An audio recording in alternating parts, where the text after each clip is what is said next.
Ahe.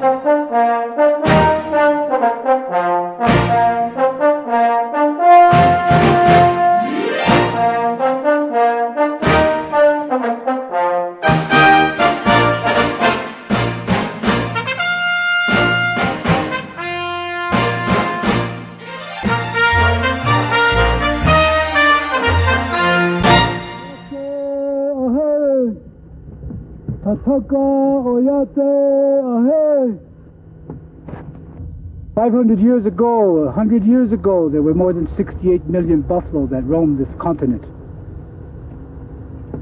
Where are all the buffalo today? 125 years later, history repeats itself, and the slaughter of buffalo continues.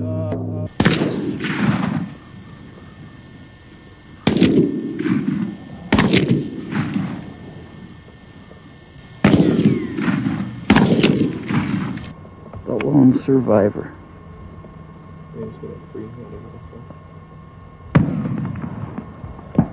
Guess not.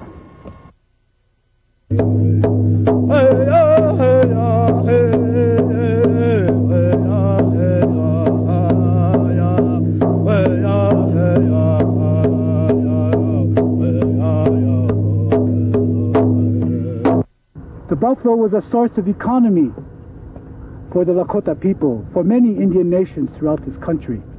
Not only a source of food and medicine, clothing and shelter, but a source of spirituality, a source of survival. The Lakota people, as well as many Indian nations throughout this country, were put in pens just like this, in reservations, which they created to pen the Indian people in. So the buffalo are in many ways similar. This is their reservation here. By the turn of the century, the Native Americans had been confined to reservations and the buffalo to ranches. But in the remote valleys of Yellowstone National Park, 23 buffalo survived.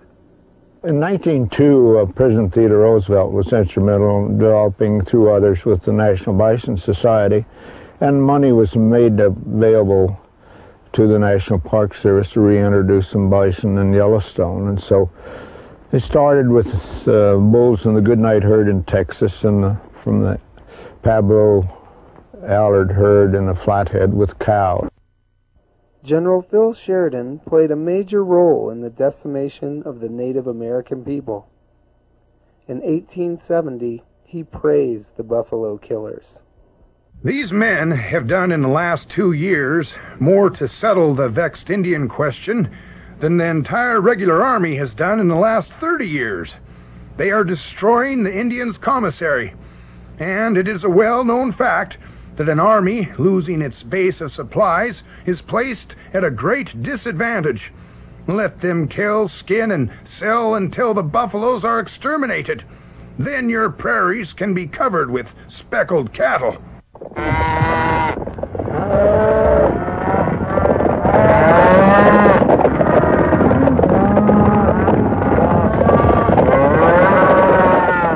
The view of the Western Cattle Rancher has been that public lands is there for them to use almost on an exclusive basis. You trace that back to the Johnson County Wars in Wyoming, which really got out of hand. The ranchers tried to tie up all the property against the homesteaders, and on and on and on it goes down to our present day, where you have the stock associations, which are no longer more or less their own associations, but they've created government organizations to cover themselves. 56,000 sheep were killed by cattle ranchers not too many years ago because they considered sheep a threat. There are people who feel that cattle reign supreme in the West and that they always should. Today there are 1.3 billion cattle on the planet. They occupy approximately 1/4 of the total land mass. Yellowstone buffalo have lived with the disease brucellosis, which they originally contracted from cattle, for more than 80 years. The disease doesn't affect them. The concern is that they may transmit the disease to cattle. Over the past 8 decades, however, they never have. Brucellosis is a bacterial disease that causes domestic cattle to abort one calf. The primary route of transmission is direct contact with infected reproductive parts, such as fetuses and afterbirth. Brucellosis is also present in elk and other wildlife.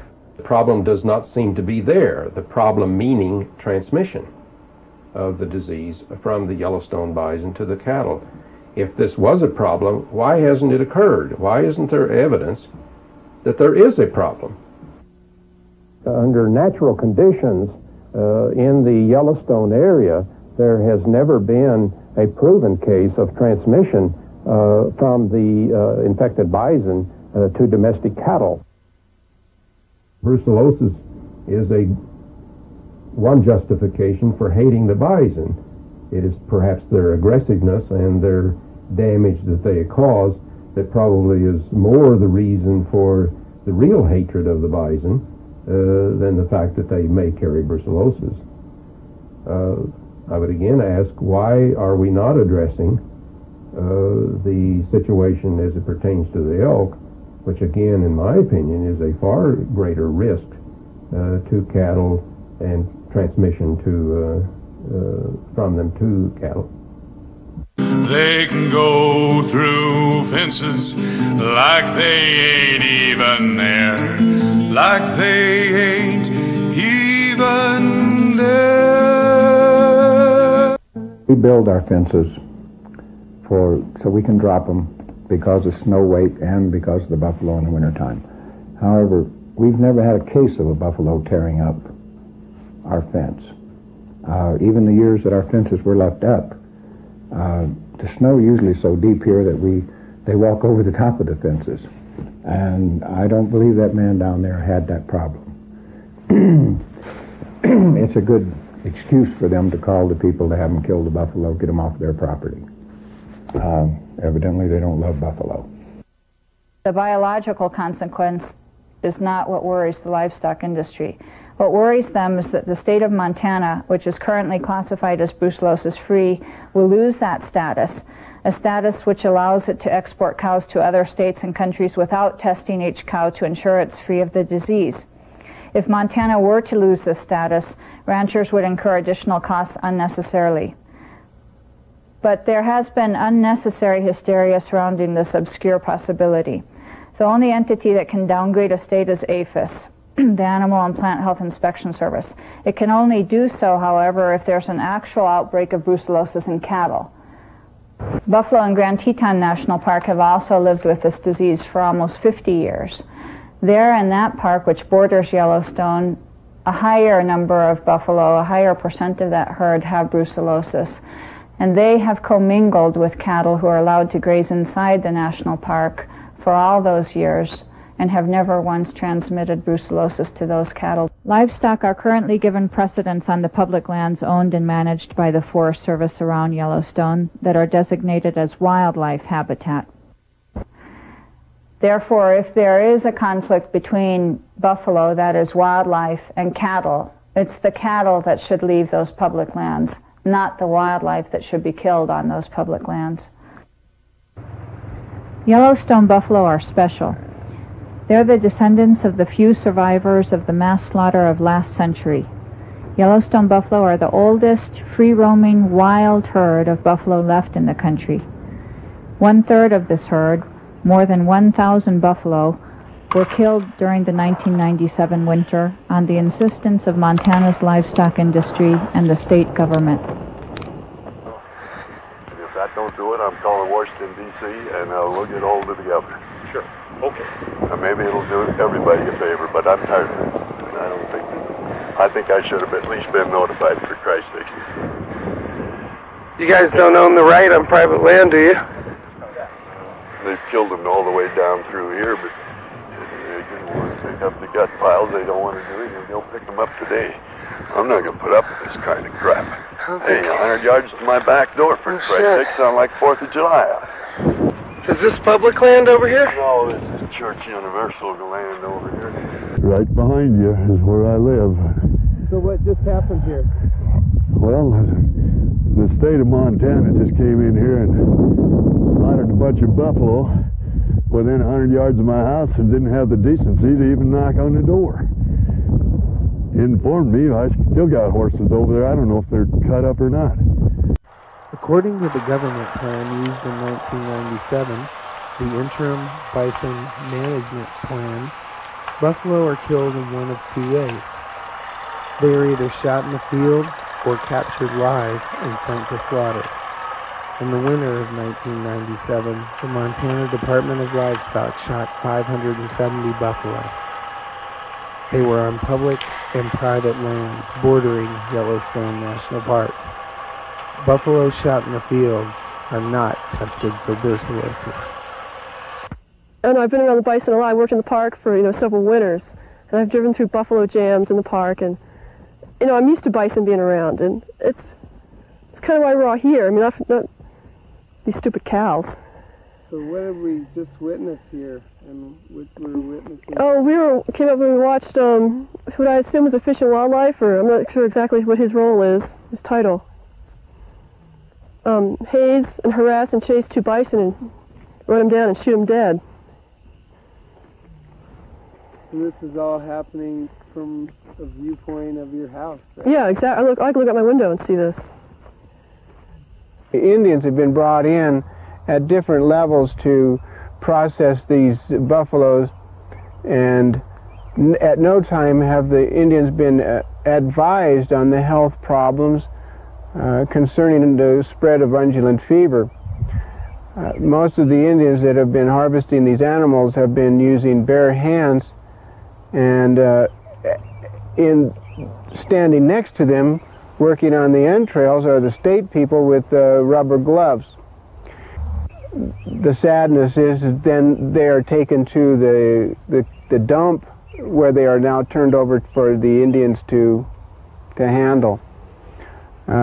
It's a pathetic place for a noble animal and a noble culture to come to meet in the county or city dump, having been treated so poorly over history. The Park Service maintains a capture facility inside Yellowstone Park near Gardner. Montana Department of Livestock operates one outside the park near West Yellowstone. These traps interrupt the two major migration corridors leaving the park. Only 14 public land grazing allotments are located in these Montana communities. Some of the sales of the actual meat that are going to the slaughterhouses are coming back to detour some of the costs. Is that true? That's true for the state, but they have, they're operating separately from what we're doing. So is this facility paid for by the state or by the park? No, that's paid for by the park. It's costing us time from our regular jobs, that's for sure. Yeah. Tell me again how much this facility costs. Over $100,000. Yeah, the last sale we had here, I think the state got back around $36,000. Oh, really? Okay, so that's at least recouping a bit of the cost there. In one day? Mm-hmm. Yes, sir. Wow.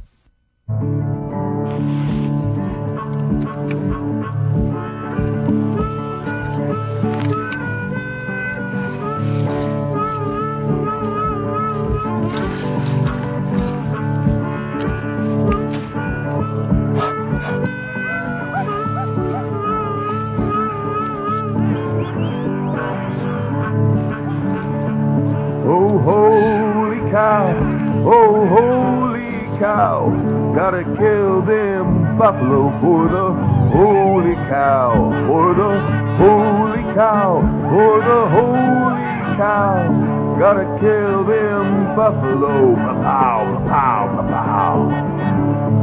500 years ago, the first cows arrived. Now they spread across the continent like man alive. We killed the buffalo to make room for the cow. Now the cow's brought brucellosis, it's spread everywhere now.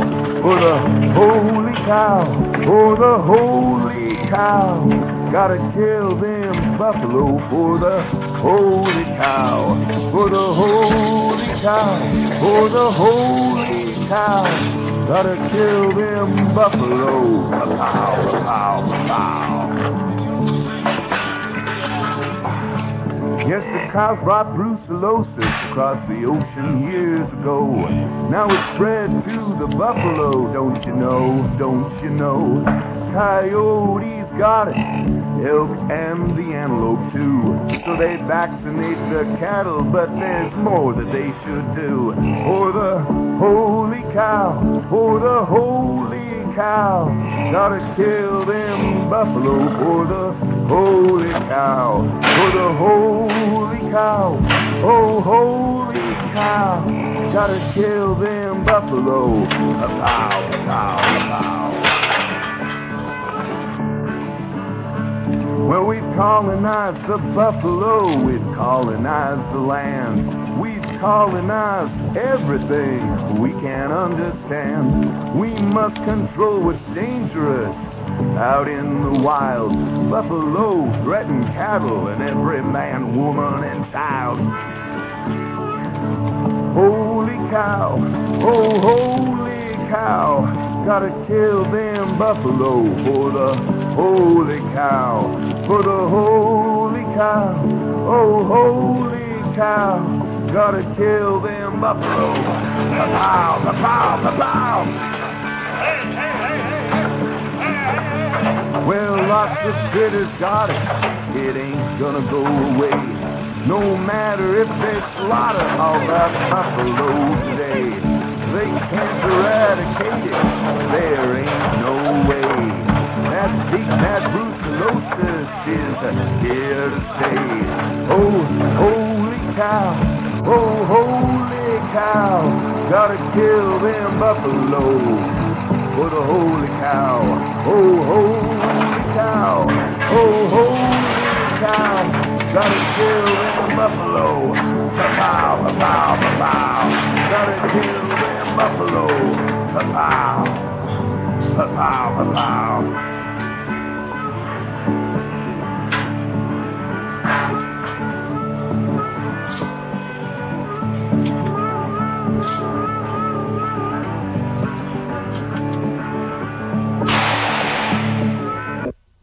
But professionally, I could say that most of the animals are bruised with at least, thumbnail-sized bruises to big bruisey areas.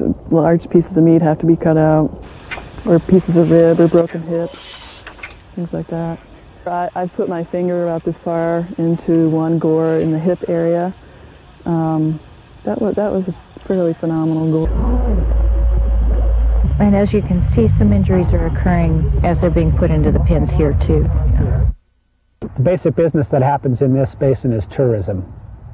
For the same thing that everybody here saw no problem with the reintroduction of wolves into the park. Once again, the people who are screaming the loudest are the cattle ranchers. I have nothing against cattle ranching. I eat meat. I've cut way back on it. I'm trying to eliminate it. We probably use too much meat products as it is, but the fact of the matter is, in this little basin up in here, if we were to eliminate the cattle, there wouldn't be any great loss in the amount of beef available in America, that's for sure. Our wildlife is our mainstay. Our beauty, forest, all into this big sky country. Our wildlife is the mainstay of it. It brings in our revenue, and I can't see why they just want to destroy it. Just keep destroying it. I have spoken personally to several people that said they would never come back to the area because of what they saw. There's only two main highways that come into West Yellowstone. The slaughtering that has gone on here this winter, the traffic would actually be stopped and held back while the buffalo were being slaughtered. There was no way. There's no other ways into the town. So the tourists that are coming at that particular time are going to see it. I know for a fact that in the past people have refused to come to Montana on a summer vacation because of the treatment of this wildlife by the state officials. We have deer that stroll down through the meadow, but the best thing is a buffalo. And that's what I miss right now, because they aren't here now that they're hazing them out and killing them. And that really breaks my heart, because I'd get up in the morning and I'd look out, and here would be a big buffalo with his feet straight up in the air, scratching his back in the dirt. And it's been more fun just watching them. And I hope that someday I'll be able to watch them again.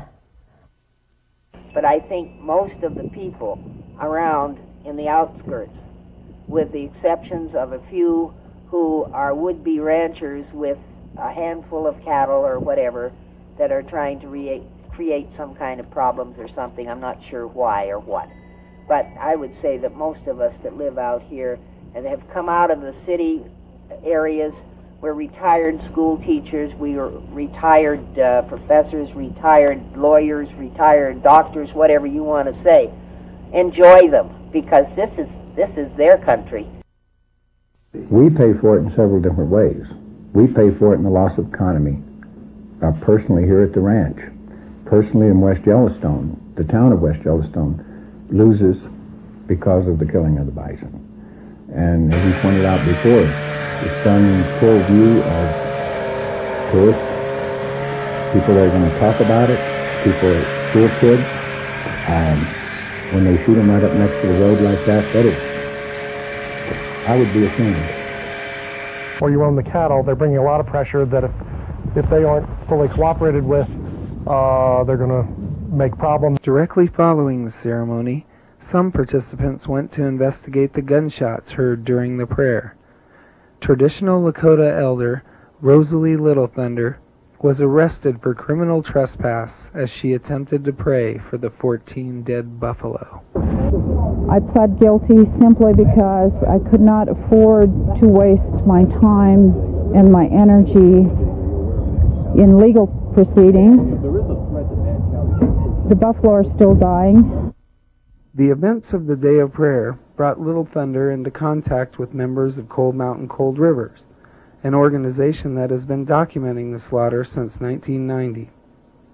United in the common goal of stopping the slaughter, this alliance formed Buffalo Nations.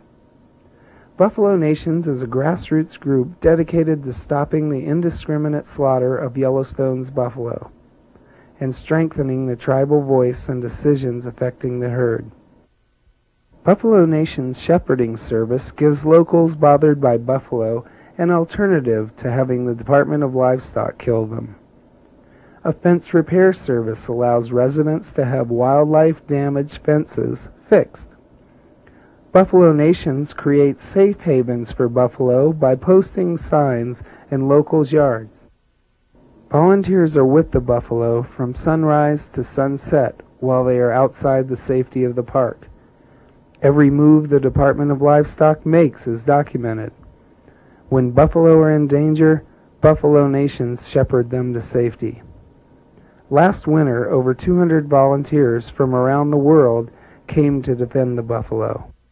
Many locals contributed daily to these efforts, and so did their pets. Hey!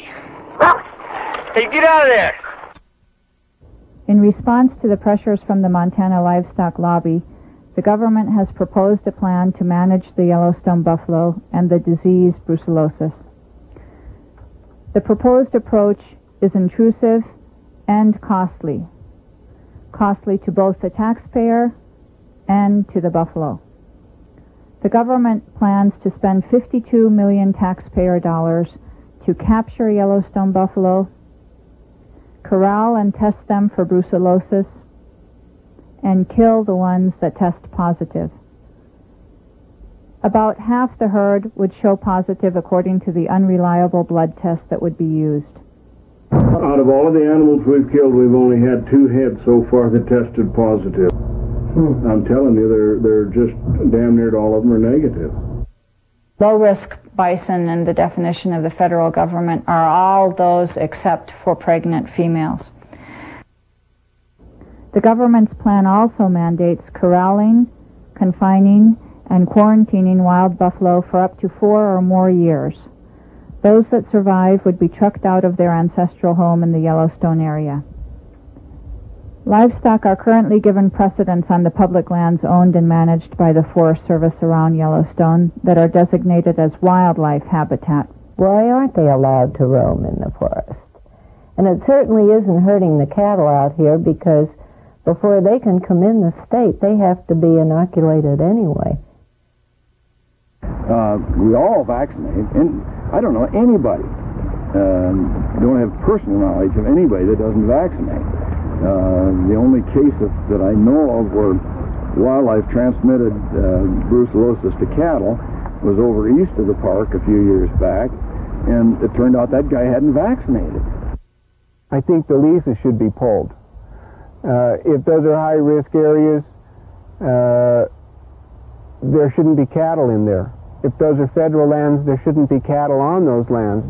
And there are prophecies that someday that the buffalo would be standing on one leg. And prophecies that are foretold by our ancestors that if we do not heed the warnings and respect our brothers and respect Mother Earth, that someday our grandchildren will surely face the consequence. I encourage all American people to write to their congressmen, write to the President of the United States, ask him to stop this cultural genocide that's taking place. Well, this is the story of Joe Johnson and his Beefalo Ranch, who bought himself a stud buffalo, deciding to take the chance. A 2-ton son of a gun, his friend said, Joe, beware. They can go through fences like they ain't even there, like they ain't even there.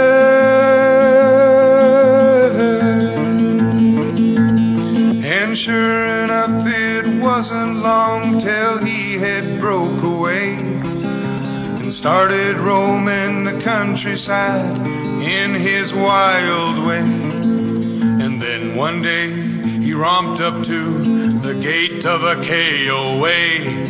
Frightened campers ran for cover until he went away.